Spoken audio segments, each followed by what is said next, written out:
Merci beaucoup Marie-Louis. Bonjour à tous. On est très content d'être ici. Alors moi je suis Christophe Chevalier, je suis cofondateur de BotMind. Et il y a Fanny Nouvion qui est là et qui va témoigner juste après sur la partie implémentation. Le but c'est d'essayer de parler un petit peu plus de concret. Thibaut a très bien introduit le sujet tout à l'heure en expliquant justement que la relation client aujourd'hui, c'est de plus en plus on se tourne vers un modèle hybride où en fait le tout humain ou le tout machine, on s'est déjà rendu compte que c'était très compliqué, très coûteux ou que ça ne fonctionnait pas forcément très bien. Et c'est un petit peu ce qu'on va voir ensemble là aujourd'hui avec le retour d'expérience qu'on va vous donner.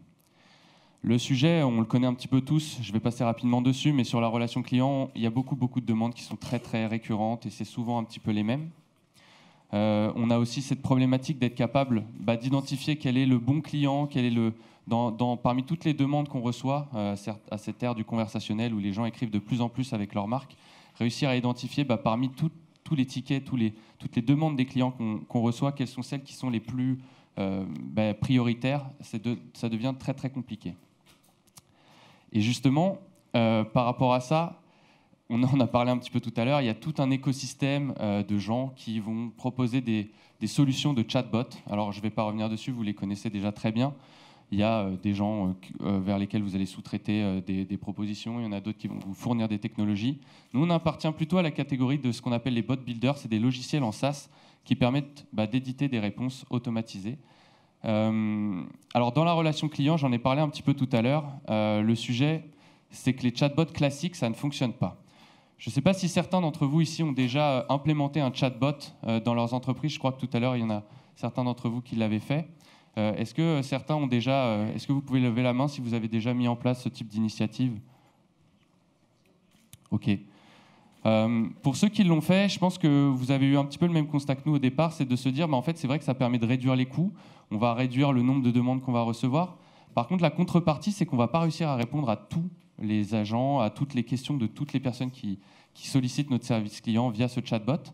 Et en fait, pour les 50% de gens auxquels on n'arrive pas à répondre, finalement, l'expérience, elle est très déceptive parce que ce qu'on va leur dire, c'est désolé, je n'ai pas compris votre question, veuillez essayer d'envoyer un email, d'appeler un numéro de téléphone, etc.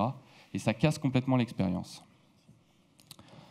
Et finalement, nous, ce qu'on fait avec BotMind, c'est cela. C'est-à-dire qu'en fait, on va avoir un canal conversationnel sur lequel on a à la fois des agents humains et une technologie d'intelligence artificielle.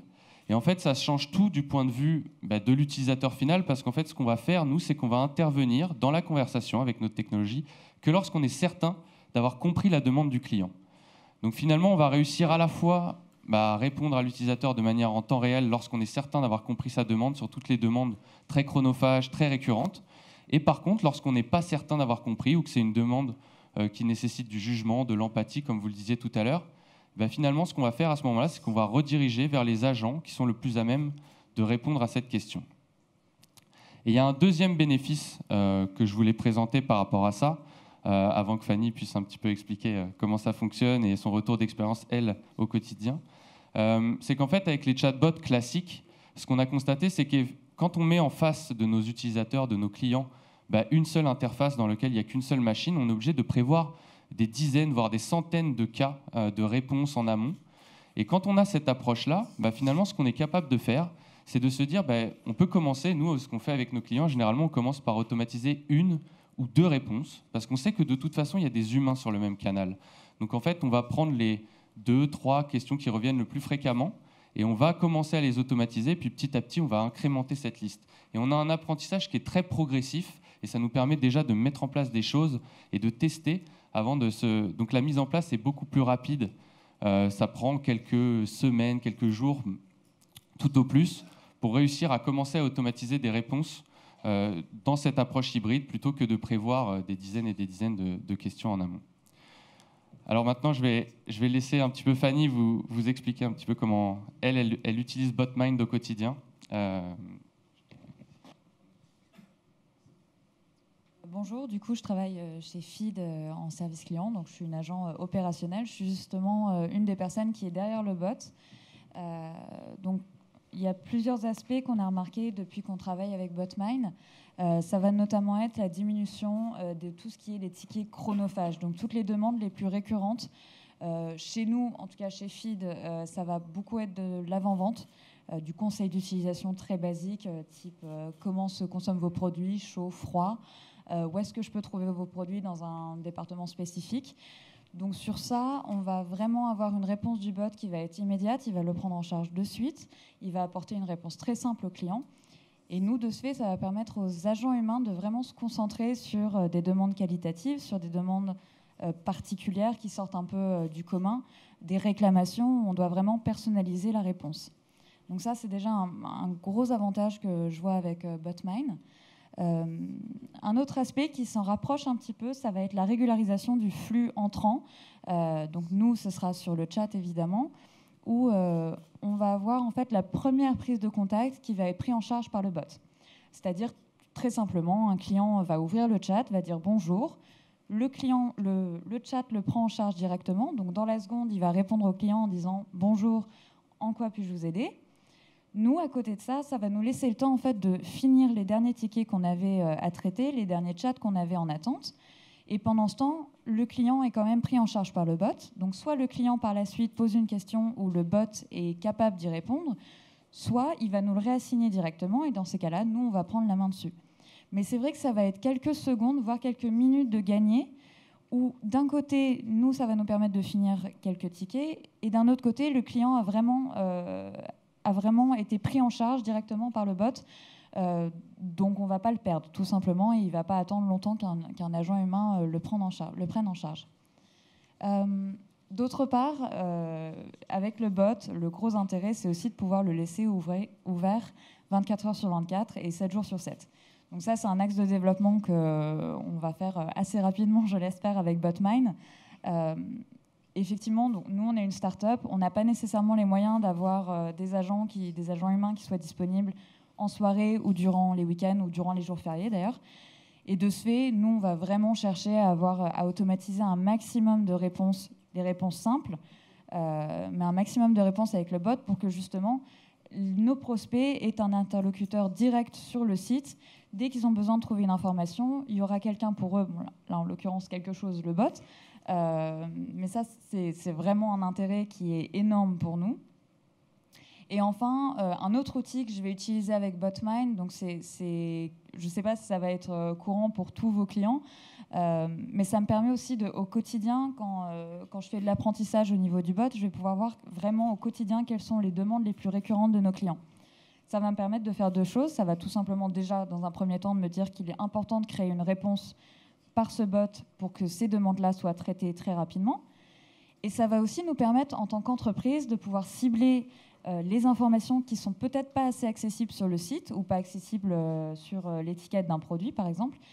Et ça va vraiment nous permettre de savoir ce qu'il faut mettre plus en avant pour ne pas perdre un client, pour ne pas que ça fasse une barrière pour lui, tout simplement.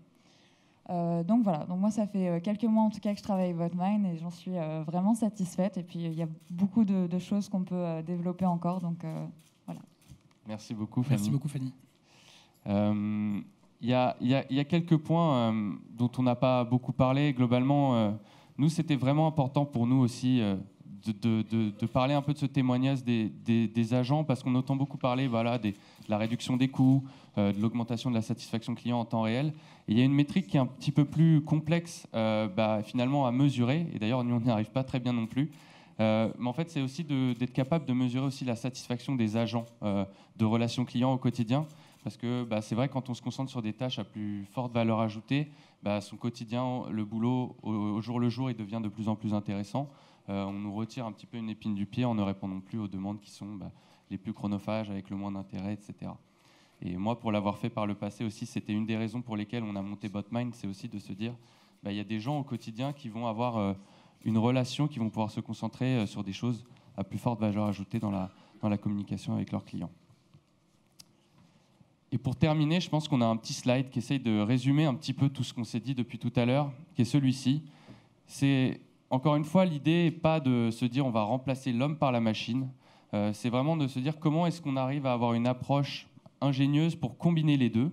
Et je pense que nous, sur le canal de chat, ce qu'on arrive à faire avec Feed et avec d'autres clients, c'est justement ça, c'est de réussir à trouver un moyen de faire collaborer la technologie et les humains de manière un petit peu intelligente, pour que finalement l'intelligence humaine soit toujours bien sûr présente, Mais pour prendre des cas peut-être avec plus nécessite du jugement, de l'empathie, les cas complexes, il y a aussi quelque chose, c'est que ça permet aussi de lisser les seuils. C'est-à-dire que quand on rencontre un bug sur le site et puis que d'un coup on a une flambée des demandes, finalement avoir un agent virtuel qui peut prendre en main toute cette demande dans un premier niveau, ça peut vraiment soulager les équipes pour lisser les effets de seuil comme ça, ce qu'on peut avoir aussi pendant les périodes de fêtes, de soldes, etc. pour les gens du e-commerce.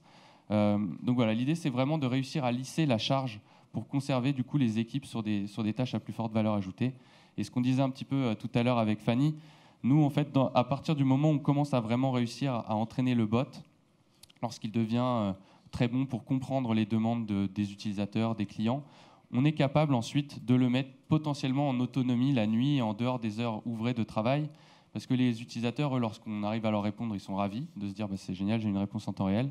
Et puis ils sont un petit peu moins frustrés lorsqu'il est 3 heures du matin de ne pas avoir une réponse immédiate à leurs questions. Donc dans ces cas-là, on arrive quand même à avoir une expérience qui est très satisfaisante pour les clients. Alors voilà, je crois qu'on en a terminé avec cette présentation. Merci beaucoup pour votre attention. Merci beaucoup Christophe.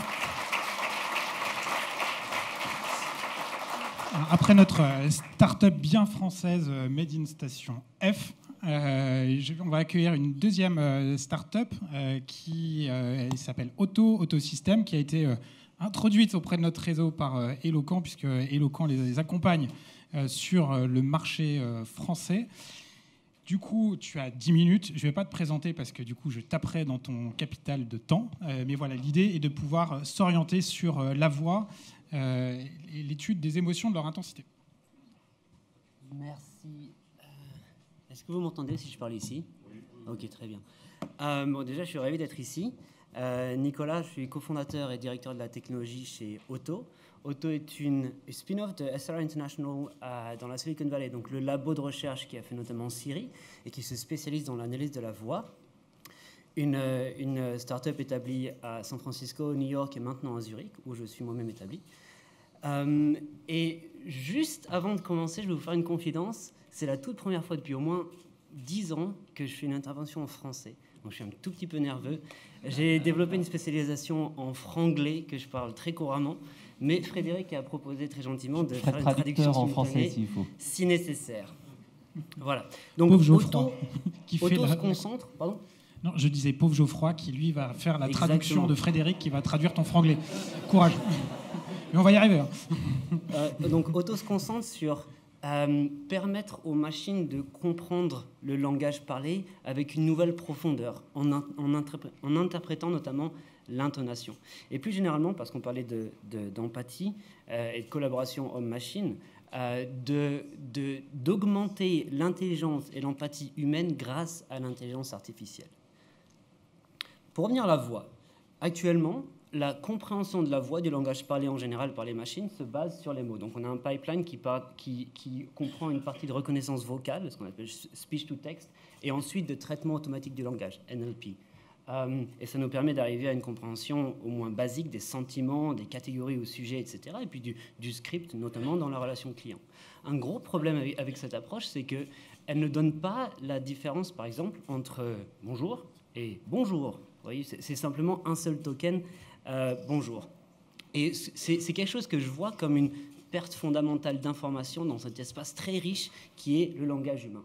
Donc ce que Auto introduit à la place, c'est une technologie qu'on appelle Deep Tone, qui permet, grâce à l'apprentissage profond, en fait, de comprendre des patterns, des motifs très subtils dans l'intonation du client et de l'agent, et qui permet de comprendre des comportements assez subtils comme l'énergie, l'engagement, la satisfaction, et tout ça basé sur les émotions.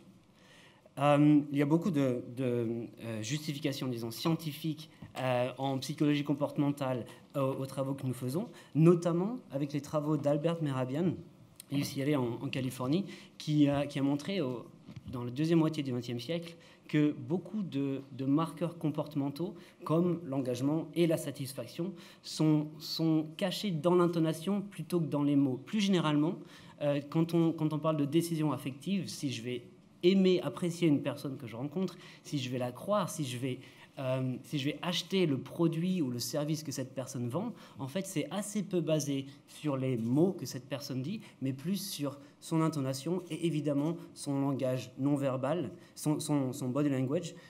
Mais quand on est au téléphone, évidemment, c'est plus 20% les mots et 80% l'intonation. Donc c'est là-dessus qu'on a construit un stack technologique qui nous permet de détecter ces comportements latents en temps réel. Très brièvement, comment est-ce que ça marche ? L'input qu'on prend, c'est simplement la forme d'onde, le signal audio brut.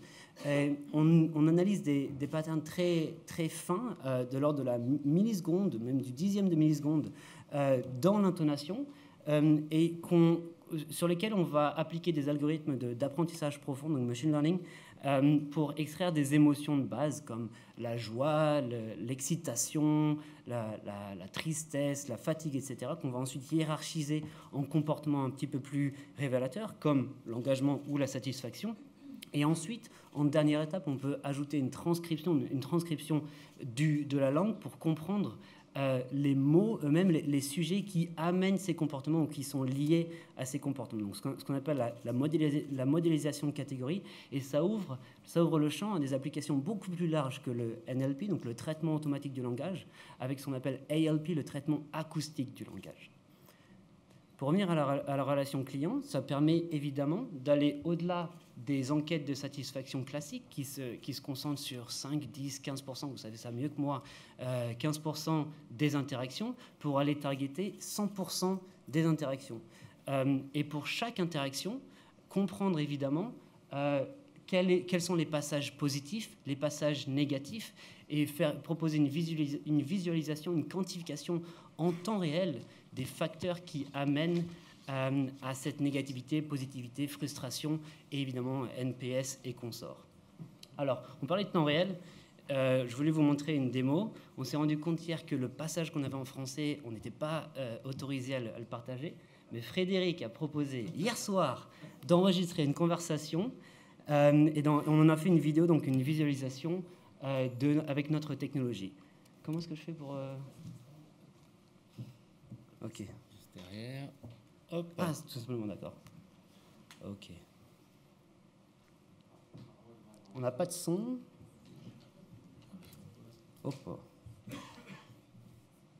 Voilà. Je crois que ça arrive. C'est d'appuyer. Pas encore. Voilà, évidemment, la voix sans le son, ça marche moins bien. Sinon, je peux vous expliquer, mais c'est pas pareil. Je crois que c'est notre technicien. On va voir si ça marche mieux. Non. Est-ce que le son est activé dans l'ordinateur? Ici, peut-être. Autrement. Sinon, c'est de l'avoir sur... bien sûr. Ouais. Voilà. Hop. Alors, on va réessayer. Directement live. Ah, non. Mais est-ce que le son passe par ici alors? Ah, là, ça va être plus compliqué de vous faire le speech. C'est vraiment dommage. Mais je peux Est-ce que vous pourriez me donner le numéro de commande? Oui, donc c'est FR 42 725. Alors, donc la cliente appelle, c'est une fausse cliente, mais la technologie est la même. La cliente appelle et vous allez comprendre que dans sa voix, en fait, en tant qu'humain, vous allez déceler des marqueurs d'irritation, d'insatisfaction. D'accord. L'écran, pour moi, il a été livré cet après-midi, puis il n'y a pas eu de problème sur la livraison. Le chauffeur a dit qu'il n'y a aucune réserve. Vous avez quoi comme problème? Il n'y a pas eu de problème avec la livraison, sans doute, parce que votre livreur est passé comme un ouragan. Il va sûrement devoir prendre le thé après. Donc, effectivement, il m'a laissé avec les portes emballées. C'est moi qui les ai déballées avec mes petites mains. Et le problème, c'est qu'il y a une des portes qui est cassée en bas. Alors, ce qui est très intéressant aussi, c'est que vous entendez la cliente dit « il n'y a pas eu de problème à la livraison ». Donc, textuellement, lexicalement, il n'y a pas de problème. Et pourtant, on entend bien dans sa voix, en fait, que ses cordes vocales sont pincées, qu'il y a donc un symptôme d'irritation. Et c'est ça que nos algorithmes, que nos modèles peuvent détecter en temps réel. Et c'est vrai que c'est la petite ligne rouge que vous regardez qui montre en fait Absolument, le sentiment. Oui. Voilà, Plus c'est bas, plus ça va pas, plus c'est haut, plus ça va. Voilà. Frédéric est un très bon agent de clientèle. Ensuite, revient dans le neutre et le positif. Et la cliente, qui n'est pas très contente, montre une forme de sarcasme et d'ironie que vous entendez. Et le miroir est cassé, et donc, non, ça va pas du tout. D'accord. Là, en fait, la procédure qu'on doit faire dans ces cas-là, c'est est-ce que vous pouvez m'envoyer une photo ou alors les renvoyer le colis directement avec le directeur du magasin? Parce que je crois que vous n'êtes pas très loin, vous êtes à peine à 3 km. Eh bien, bien sûr, mais voilà une idée qu'elle est merveilleuse. Je vais évidemment prendre ces portes qui font 2,50 m sur 1,40 m avec mes petites mains et puis vous les ramener à pied comme j'ai pas de voiture. Donc, vous êtes vraiment des champions du monde. Voilà, donc... Alors, on a rejoué ça, mais c'est une vraie situation. Hein. Ma collègue a vraiment eu des problèmes de fenêtre et on a rejoué ce qu'elle avait fait au téléphone. Voilà. Donc ce qui est intéressant, c'est qu'avec une technologie de compréhension automatique du langage classique, quand on dit mais bien sûr, voici une solution merveilleuse, l'algorithme va sélectionner, évidemment, bien sûr et merveilleux, va dire mais c'est très positif. Alors qu'en fait, on comprend bien que ça ne l'est pas, et c'est ce que notre techno permet en fait d'unifier la compréhension acoustique et la compréhension lexicale. Donc là, je vous parle de compréhension microscopique, donc à l'échelle de la milliseconde, de la seconde, d'une conversation avec un feedback en temps réel, mais évidemment, on ne s'arrête pas là. Et ce qu'on fait, c'est qu'on apporte donc ces insights qui sont très détaillés et on en fait donc des dashboards globaux qui permettent aux managers en assurance qualité de se rendre compte de la satisfaction au cours du temps dans toute la population des agents, de réinjecter en fait le feedback qu'on donne vers le conseiller. Donc on a une application qui tourne actuellement sur 600 agents aux États-Unis qui permet aux agents de garder une énergie, un engagement, une empathie constante. Et ensuite, si on zoom out un petit peu, on peut ajouter donc les sujets, les catégories et se rendre compte que typiquement, un sujet d'insatisfaction ou une cause d'insatisfaction est la facturation, délai de livraison, etc. Et ce qui permet ensuite de déclencher, donc avec une connexion au système de CRM, de déclencher des alertes, des actions de retargeting, des promotions, etc. C'est quelque chose que vous connaissez mieux que moi. Et en parlant de ça, Frédéric va vous parler de comment notre solution s'intègre à la plateforme Eloquent. Ouais, en fait, le but, c'est surtout de vous dire que ces technologies qui permettent d'analyser la voix sont complémentaires au dispositif que vous avez actuellement. C'est-à-dire que vous mesurez post-interaction, visite magasin, commande, etc., etc. Et là, en fait, au téléphone, on va pouvoir mesurer 100% des interactions et avoir cette vision vraiment globale et pas, comme le disait tout à l'heure Nicolas, avoir juste une petite vue avec 15% des personnes qui répondent aux enquêtes de SAT post-appel téléphonique.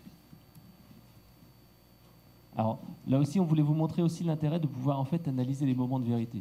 Donc là, on ne vous a pas montré qu'on peut aussi mesurer l'énergie du conseiller. Est-ce qu'il est plutôt positif ou il peut mesurer, voir son énergie face au conseiller? On disait tout à l'heure dans les interventions précédentes qu'en fin de journée, je suis peut-être un peu moins performant qu'en début de journée. Et bien, le conseiller peut avoir son petit level d'énergie et savoir s'il doit adapter un peu son discours. Et ce qui est mieux, c'est qu'on va donc pouvoir analyser 100% des conversations. Donc si une conversation est détectée comme très négative, même s'il n'a pas répondu à l'enquête de satisfaction, on pourra l'avoir dans la liste et le corriger. Et à l'intérieur de la conversation, on peut même aller plus loin. Exactement. Donc là, je vous parle d'émotion, je vous parle de comportement, mais le Saint Graal, c'est vraiment la compréhension pour la relation client, la compréhension de la satisfaction, notamment la modélisation du NPS. Donc là, ce qu'on a fait maintenant, c'est ingérer, modéliser des millions de conversations avec des labels associés, donc promoteurs, neutres ou détracteurs, pour modéliser ce qu'on appelle des moments clés, des moments de vérité un petit peu dans une conversation. Je vais vous donner 2 exemples ici. C'est en anglais. Mais vous voyez bien que dans le premier exemple, la cliente est satisfaite et l'exprime très clairement. Et que vous parliez anglais ou pas, vous allez très bien comprendre que dans le deuxième exemple, le client ne l'est pas du tout. Et on peut segmenter ces moments clés qui amènent ou qui surfassent cette insatisfaction. OK. Je réessaye. Okay, and do you have any comments that you'd like to share with WUNC today? I enjoy watching it every day or listening to it every day, every morning, every evening, and I hope they keep up the good work. Thank you so much for that. We appreciate that very Retour much. client très positif ici. And we truly appreciate your very generous monthly gift. But today we are asking all of our monthly donors if they would also consider making an additional one-time gift with a bank account or credit card right now. No. The $20 is enough. Where's my T-shirt? Okay, give me just a moment. Où est mon You'll t-shirt? get Voilà, that. il veut seulement son cadeau. Interruption plus irritation. All right. And now, as a new monthly member, I do want to let you know about a special offer from the ASPCA Pet Health Insurance, which is provided by the Hartford. No. Look, just straight $20 a month on the 20th of the month Yes. and a free T-shirt. Yes, sir. You'll get your T-shirt as well. Give me a moment. All right, and you'll receive your T-shirt in about, I think it's like 4 to 6 weeks. Ok, donc comme vous le savez, la transcription automatique ou même manuelle est compliquée et coûte cher. Et une fois qu'on s'est concentré sur l'extraction de ces moments clés, on peut dire, je vais me focaliser sur simplement la compréhension des moments clés uniquement, qu'ils soient positifs ou négatifs, et économiser par exemple 90% du budget de transcription pour vraiment comprendre ce qui a amené à de la friction ou à de la positivité dans une interaction, et ce qui va vraiment faire le fondement de la relation client. Quand disent nos clients, justement, notre premier gros client aux États-Unis, qui s'appelle ICD Direct, qui gère à peu près 1000 agents qui prennent des dons, donc des dons pour des associations caritatives aux États-Unis, donc quelque chose qui est très nécessairement empathique et qui est basé vraiment sur la confiance, qui dit Auto nous permet d'identifier tous les appels problématiques, puisqu'on fait des rapports journaliers avec des scores d'engagement, etc. Et le coaching en temps réel a un vrai impact sur la qualité d'appel de nos agents. Ce qu'on entend des agents, c'est également que, bien loin de l'image de Big Brother qui écoute les conversations et qui monitore, etc., les agents trouvent que ce petit widget qu'on leur propose en temps réel sur l'écran est une IA amicale, un espèce de coach en fait, sympa et cordial, qui leur permet toujours de rester dans la zone verte et d'être sympa, engagé, etc. Plus près de chez nous, on travaille aussi avec Swisscom, donc le plus gros telco en Suisse, qui dit mesurer 100% de satisfaction sur tous les appels ouvre des opportunités phénoménales, évidemment. Et ces opportunités, elles sont dans l'unification de ce que j'appelle les données expérientielles, donc la relation, la conversation, et des données opérationnelles, CRM, vente, etc. Et c'est ça que je pense, on parlait tout à l'heure de l'intelligence artificielle qui augmente l'empathie, l'intelligence humaine. Je pense que cette technologie est une brique fondamentale qui permet en fait d'amener une meilleure relation client, parce qu'avant tout, la relation client, c'est une relation humaine, et c'est ce qui me passionne. Merci à vous. Merci beaucoup, Nicolas. Caroline, je te donne la parole, le micro pour ce dernier retour en termes d'innovation, point d'interrogation, en tout cas accessibilité pour les personnes sourdes. Oui.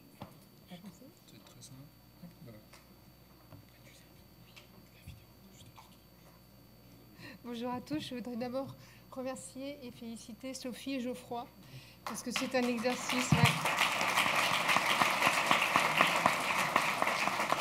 C'est une gymnastique qui est vraiment pas facile du tout. C'est-à-dire que là, Sophie, elle doit devenir Caroline.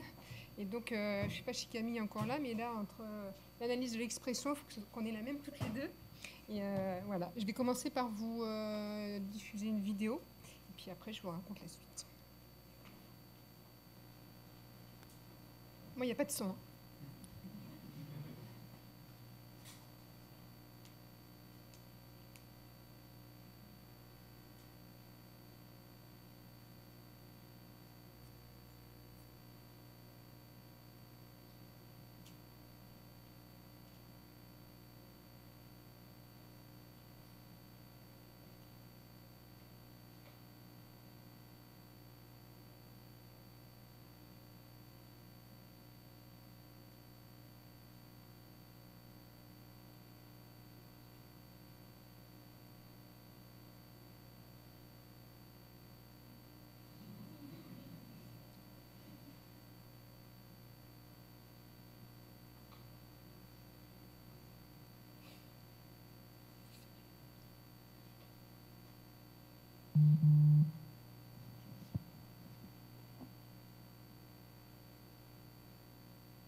Alors voilà, il y a une cliente qui est sourde et jusqu'à présent, avant qu'il y ait toute cette nouvelle technologie, elle devait se faire accompagner par une personne entendante et puis se faire traduire, comme moi je le faisais pour mes parents ou comme Sophie là, est en train de me traduire, pour qu'elle puisse être dans son parcours d'achat de façon plus confortable.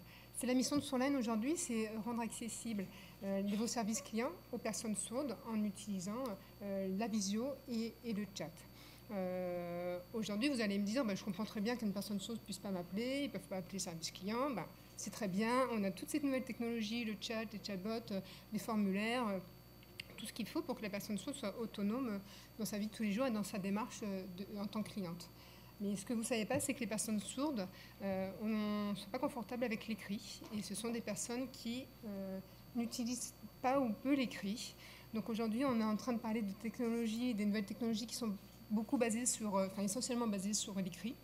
Mais ça exclut encore des personnes, alors que ce soit les sourds, il y a aussi des personnes qui maîtrisent plus ou moins bien l'écrit également, ou les personnes malvoyantes. Enfin voilà, il y a plusieurs sujets.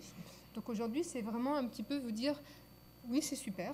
Nous, on a commencé avec le fax, on a commencé avec la visio, il y a plus de 10 ans maintenant. Mais toutes ces techniques qui arrivent pour automatiser, pour mettre du robot derrière, aujourd'hui, continuent à exclure certaines personnes et à créer cette méfiance. Aujourd'hui, ces clients-là ont besoin d'avoir quelqu'un en face d'eux, quelqu'un d'humain qui va retranscrire son émotion. Normalement, Geoffroy doit retranscrire ma voix qui est en train de trembler et toute mon émotion, mais ça ne peut pas, aujourd'hui, leur langue, qui est visuelle, qui est gestuelle, ne peut pas passer par la robotisation, ne peut pas passer par non plus l'écrit.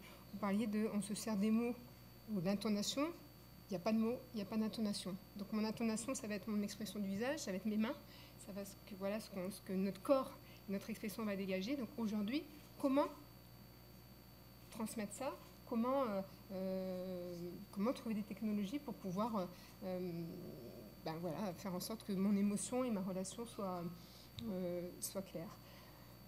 Il y a des choses qui sont tentées, on parle d'avatar aussi, mais pareil, l'avatar, la robotisation, c'est comment travailler sur l'expression. Donc aujourd'hui, c'est vraiment se dire... Qu'est-ce qu'on fait? Comment on peut utiliser cette technologie? Alors moi j'ai juste envie de vous dire, mais utiliser la visio. Enfin nous aujourd'hui, on utilise la webcam tous les jours. Je peux vous dire qu'à chaque fois qu'on ferme la webcam, que ce soit les interprètes qui traduisent ou des conseillers sourds qui répondent directement aux sourds, à chaque fois qu'on ferme la webcam, 100%, il y a un sourire. Ils sont venus parce qu'il y a eu un problème. Forcément, ils ont réclamé quelque chose, mais d'être chez eux, dans leur environnement, parce qu'ils sont chez eux, on les voit, on est dans leur environnement, il y a le chat qui passe, parfois il fait chaud, ils sont torse nu, enfin on est vraiment avec eux. Il y a une relation qui est complètement différente. Et il y a un vrai attachement avec l'enseigne qui s'est rendue accessible pour eux, parce qu'on est on est ensemble, on se voit. Alors on ne se touche pas, on n'est pas en présentiel, mais ça, aujourd'hui, c'est indétrônable. On ne peut pas, aujourd'hui, passer à côté de ça, parce qu'on va encore les exclure si on passe que sur l'écrit, que sur de l'automate. Donc, on va encore les mettre dans une situation de méfiance, et il n'y aura pas de cette relation entre l'enseigne et ce client et ce consommateur sourd. Donc, je pense que, voilà, moi, ce que je veux dire, c'est attention à toutes ces nouvelles technologies. Moi, je reviens sur ce qu'a dit Camille et puis Thibaut tout à l'heure. C'est moi déjà à titre perso, l'humain, je veux que ça reste. C'est d'abord ça qu'on cherche. Et pour une partie de la population, il y a un besoin. Je pense qu'il faut aussi leur poser la question parce qu'on parle beaucoup de les enseignes, on va réduire les coûts. Alors je comprends très bien. Je gère aussi une entreprise, je sais ce que c'est. Mais est-ce qu'on a posé la question à ces personnes-là? Est-ce que leur imposer cette nouvelle technologie, c'est bien pour eux? Est-ce que voilà, donc on va peut-être se mettre de côté client en disant qu'est-ce qu'il veut le client en fait. Et aujourd'hui, encore une fois, une partie ne veut pas de ça parce que c'est pas accessible pour eux, parce qu'on reste dans l'incompréhension. Donc je ne vais pas vous dire aujourd'hui à une personne sourde, je vous invite à patienter, comme pourrait le dire un chat ou un chatbot, parce que pour un sourd, inviter, c'est inviter à la maison prendre le thé, donc c'est le sens premier de ce mot. Mais je vais lui dire patientez s'il vous plaît. Donc on peut aussi travailler sur l'adaptation de ces technologies, sur aussi peut-être un certain vocabulaire, et essayer de réfléchir à ça. la cliente sourde qui veut s'acheter un appartement et finalement l'a acheté, pour de vrai, il y a des achats. Hein, donc on arrive vraiment jusqu'au bout. On peut aussi se rendre en présentiel dans les boutiques, dans les centres ou les magasins pour être traduite en utilisant les mêmes technologies, donc sur la webcam et sur le chat. On fait aussi du chat. Alors vous allez me dire, mais qu'est-ce qu'elle me dit Caroline? Elle vient de me dire non, pas d'écrit, etc. Mais nous, on fait du chat adapté. Donc ça veut dire qu'on ne va pas dire je vous invite à patienter, mais patientez s'il vous plaît. Voilà. Donc on n'a pas fini d'adapter. On a utilisé, nous, une technologie bien avant tout ça. On commence seulement à parler de la visio, on l'utilise de plus en plus, nous a fait 10 ans. La visio, je pense que c'est aussi un outil que vous pouvez utiliser et qui est vraiment valorisant dans cette relation client en termes de proximité, d'émotion, d'empathie et toutes ces belles choses qui fait que voilà, il faut savoir se parler. Voilà. Merci Caroline pour ce vibrant plaidoyer. À bien être, à bien rester dans la relation et à ne pas basculer dans l'interaction client. On a très peu de temps, on a déjà bien grignoté. Alors, je suis désolé, vous n'allez pas m'aimer. Il y a sûrement plein de questions qui pourraient être... Allez, on peut s'accorder 5 minutes de questions-réponses, mais ça sera 5 minutes et pas 1 minute de plus. Donc si les participants intervenants veulent... Et dans 5 minutes, on clora. Donc s'il y a une question, qu'elle n'hésite pas à sortir de terre. Sinon, je vais anticiper avec une question. On a la chance d'avoir notamment une start-up qui est implantée en Californie. On prête beaucoup de vertus d'anticipation, d'innovation à cette belle contrée, en tout cas à cette contrée. Quelles sont, Nicolas, les innovations que tu as pu voir au cours des dernières semaines, des derniers mois, qui ne sont peut-être pas encore en France, ou en tout cas dont tu verrais des applications intéressantes et singulières pour la relation client, qui ne soient pas forcément du bot, qui ne soient pas forcément de l'analyse d'émotions? S'il y a des choses que... Donc spécifiquement adapté à la relation client, à la relation humaine plutôt, ce que je trouve très intéressant, ce sont des interfaces automatiques qui permettent à des humains de mieux comprendre leur propre interaction avec d'autres humains. On a des robots qui permettent par exemple à des autistes de mieux communiquer avec le robot comme interface, mais aussi de créer une espèce de playground pour leur apprendre à mieux communiquer avec d'autres humains. Et je pense que c'est un petit peu ce que je disais tout à l'heure, mais je pense que, je suis assez utopiste dans ce sens, que la technologie et l'automatisation, les robots peuvent nous apprendre à être des meilleurs humains et donc des meilleurs conseillers clientèle.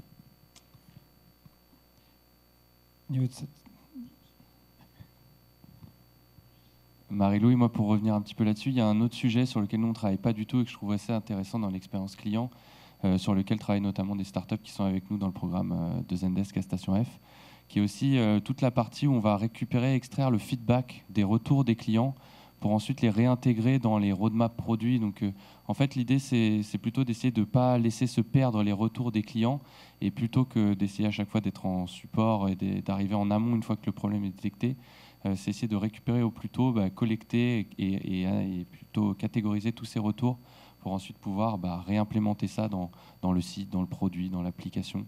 Pour toute cette gestion du coup du retour utilisateur, je trouve ça aussi très intéressant. C'est des sujets sur lesquels on ne travaille pas, mais c'est en pleine expansion aussi. Est-ce qu'il y a des questions? Caroline, si tu veux abonder dans un sens, dans les choses, toi qui te... Je fais toujours ma pénible, mais je pense... Retour client, retour d'expérience, super, mais il y a plein de clients qui attendent que ça, c'est de vous appeler, de parler avec vous, de vous connaître, que vous les connaissiez. Il y a aussi, eux, ils ne peuvent pas faire un retour client. Alors, très souvent, on me dit, oui, mais c'est une petite partie de la population. Mais peut-être, non, c'est 8% de la population, c'est énorme. C'est des gens qui sont hyper fidèles, qui sont des ambassadeurs de vos marques, qui vont vers vous même si vous êtes plus cher qu'un autre, parce que vous vous rendez accessible. Donc, parfois, je suis souvent agacée. Et, pardon, je bouscule un petit peu, mais flûte, il y en a aussi qu'on oublie. Et aujourd'hui, les technos, non, ils ne sont pas sont pas adaptés à tous. Mais je vais redire la même chose. Donc, je crois que vous avez compris mon message. Ouais. Est-ce qu'il y a des questions, des remarques? Il reste une question. Notre ami d'ADP, Monsieur Mouchard, je crois. Et le micro qui arrive, et ce sera du coup la dernière question. Merci à vous tous pour les interventions. Moi, j'avais une question sur l'analyse de la voix, parce que là, c'était sur des canaux téléphone, où on peut capter un message voix qui est intéressant et assez propre, j'imagine. Moi, je serais intéressé de savoir si vous avez fait la même chose dans des environnements où il y a des interactions clients, mais dans des environnements avec des volumes importants. Et je pense évidemment à nos terminaux, savoir s'il y a déjà des expérimentations qui ont été faites, si les technologies sont fiables, et si ça a un avenir, parce que autant l'analyse du visage aussi, c'est des choses sur lesquelles on peut travailler, sur la détection des émotions dans certaines zones. L'analyse de la voix, on n'y a pas encore travaillé, parce que je ne sais pas justement s'il y a des technologies fiables. Merci. Alors, la réponse courte est oui. La réponse un peu plus longue, c'est que déjà, le téléphone ne propose pas des enregistrements de qualité, puisque c'est de la voix qui est clippée à 4 kHz en général, et dans laquelle il manque beaucoup d'informations. Donc, c'est déjà un challenge pour nous, en fait, de reconstruire des signaux qui sont très subtils comme ça, et de faire un pont entre des enregistrements de laboratoire, dont on a des centaines de milliers, donc des humains qui vont exprimer des émotions, et d'extrapoler la connaissance qu'on apprend, qu'on extrait de ces enregistrements au téléphone. Et ensuite, pour ce qui est les enregistrements dans le monde réel, disons, avec des bruits de fond, etc., oui, c'est possible. Ce qu'on fait en général, c'est qu'on ajoute une étape de pré-processing qui permet de nettoyer le signal, et ça marche aussi très bien maintenant avec l'apprentissage profond. Et à partir du moment où un humain peut comprendre la voix, peut comprendre l'enregistrement. Alors aujourd'hui, on est à l'étape où un robot peut aussi la comprendre. Merci beaucoup. Je peux dire juste quelque chose sur l'idée de la technologie qui laisse des gens derrière. Je suis assez utopiste encore une fois, mais je pense que la technologie est un vecteur aussi de progrès, peut être un vecteur de progrès et d'inclusion. Et aujourd'hui, l'IA, donc l'apprentissage supervisé de patterns, nous aide dans tous les cas où l'examen de données est un col d'étranglement. Il y a des modèles qui existent aujourd'hui pour transmettre, pour transcrire ou traduire en temps réel de la voix en langage des signes. Et ça ne marche pas encore extrêmement bien, mais c'est quelque chose qui va permettre justement au plus grand nombre, et là on parle juste des sourds et malentendants, qui va permettre dans quelques années au plus grand nombre, à ces populations qui sont malheureusement marginalisées, d'avoir accès à l'information. Et c'est quelque chose en lequel je crois beaucoup, et je pense que la technologie peut nous aider. J'y crois aussi, et j'espère aussi. Aujourd'hui, on n'y est pas encore. Je pense que ça va mettre beaucoup de temps. On est vraiment dans du spécifique, c'est-à-dire une langue qui utilise les mains, l'expression du visage. Donc ça complexifie aussi beaucoup les choses. On n'est pas dans les mots. Ma position, c'est juste dire, oui, on espère que ça va venir. Peut-être pas, parce que derrière ça, moi, c'est des conseillers sourds qui répondent à des sourds, donc j'ai pas envie que ça soit non plus un avatar qui répond à leur place, parce que c'est leur donner un boulot, c'est les insérer dans leur vie aussi, c'est les faire évoluer, voilà. Donc il y a plein de choses. On se sert des nouvelles technologies, on n'est absolument pas contre, c'est pas du tout ma position, c'est juste, oui, super, mais attention, il faut continuer à adapter. On est d'accord, donc. Ils sont d'accord. Merci beaucoup, et puis félicitations pour ton niveau de français, mon cher Nicolas.